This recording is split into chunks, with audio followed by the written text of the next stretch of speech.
Lecture de la première lettre de Saint Paul apôtre aux Thessaloniciens, chapitre 3, des versets 7 à 13. Frères, nous sommes réconfortés grâce à vous au milieu de toutes nos difficultés et de notre détresse à cause de votre foi. Et maintenant, nous revivons puisque vous aussi, vous tenez bon dans le Seigneur. Comment pourrions-nous assez rendre grâce à Dieu à votre sujet pour toute la joie que nous avons à cause de vous devant notre Dieu? Nous le prions avec ardeur jour et nuit pour que nous puissions revoir votre visage et compléter ce qui manque à votre foi. Que Dieu lui-même notre Père et que notre Seigneur Jésus nous trace le chemin jusqu'à vous. Que le Seigneur vous donne entre vous et à l'égard de tous les hommes un amour de plus en plus intense et débordant, comme celui que nous avons pour vous. Et qu'ainsi, il affermisse vos cœurs, les rende irréprochables en sainteté devant Dieu notre Père, lors de la venue de notre Seigneur Jésus-Christ avec tous les saints. Au nom du Père et du Fils et du Saint-Esprit. Amen. Loué soit Jésus-Christ. Il y a de cela quelques jours, je crois une semaine, il y a un internaute qui a commenté une des vidéos. Il a dit que il écrit depuis l'île Réunion et il apprécie ses méditations et ses vidéos. Pour vous dire la vérité, lorsque je méditais ce texte de ce jour, cette parole que j'ai lue m'a profondément touché.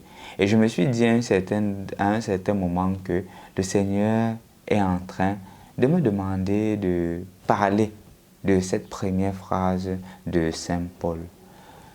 Dans nos difficultés, dans notre détresse, nous sommes réconfortés à cause de vous, grâce à votre foi.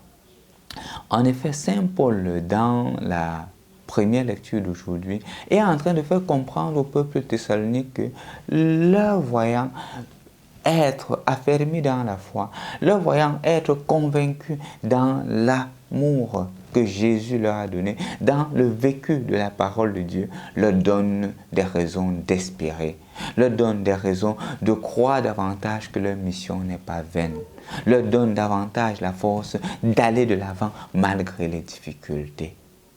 De la même manière, quand cet internaute de l'île Réunion m'a écrit, j'ai dit, voilà la parole de Dieu.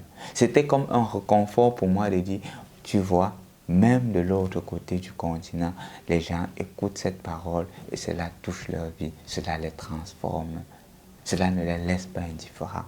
C'était comme un réconfort pour moi. Et je crois aussi que lorsque je parle de moi, je parle des parents.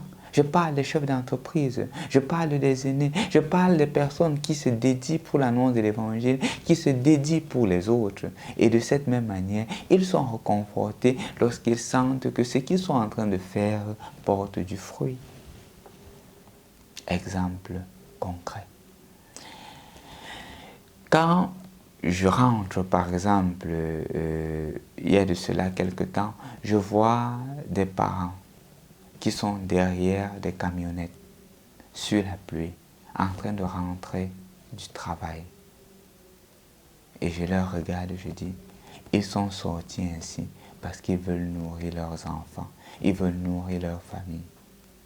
Et lorsqu'ils reviennent et qu'ils se rendent compte que leur effort n'est pas vain, que les enfants ont réussi les examens officiels, que leur épouse les soutient, ils sont réconfortés.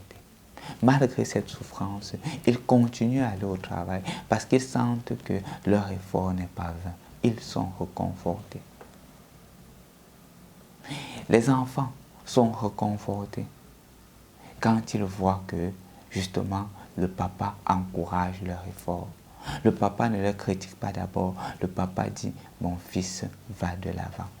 Quand ils veulent se décourager dans les études, dans telle entreprise, et ils voient justement ce que papa fait pour eux, ils disent, à cause de papa, je ne me découragerai pas. En saison pluvieuse, puisque nous en sommes ici dans notre pays, quand je passe au marché, je vois des inondations, et je vois des mamans avec des bottes étant au marché, en train de vendre, marchant dans de l'eau. parce qu'ils veulent vendre pour nourrir l'enfant, la famille. Et qu'ils rentrent le soir à la maison, ils voient les enfants assidus, les enfants engagés, ils sont réconfortés. Le Seigneur veut que tu sois non seulement un instrument de réconfort pour les autres, mais que tu réconfortes les autres. C'est ce que le Seigneur voudrait t'adresser aujourd'hui, en ce jour où parfois on est tenté de nous décourager, en ce jour où les situations difficiles nous poussent parfois à nous demander si nous avions fait le bon choix. Peut-être dans la vie de couple, quand tu as la tendance à dire que je dois me séparer de mon épouse, je dois me séparer de mon époux, regarde les enfants et tu dis, au milieu de ces difficultés, je suis réconforté, je ne me sépare pas parce que le mariage, ce n'est plus une personne. Le mariage, quand il y a déjà les enfants, on se met à réfléchir 4 fois avant de prendre une quelconque décision. Sois aujourd'hui un instrument de réconfort. Sois capable aussi de dire aux autres, quand tu es gratifié, merci. Merci pour ce que tu fais. Ils ont besoin de ça. Ils ont besoin de se sentir encouragés dans ce qu'ils font, dans leurs œuvres. Ils ont besoin de se sentir félicités. Et je prie pour que toi aussi, tu sois là pour féliciter les autres, pour encourager les autres. Au nom du Père et du Fils et du Saint-Esprit. Amen.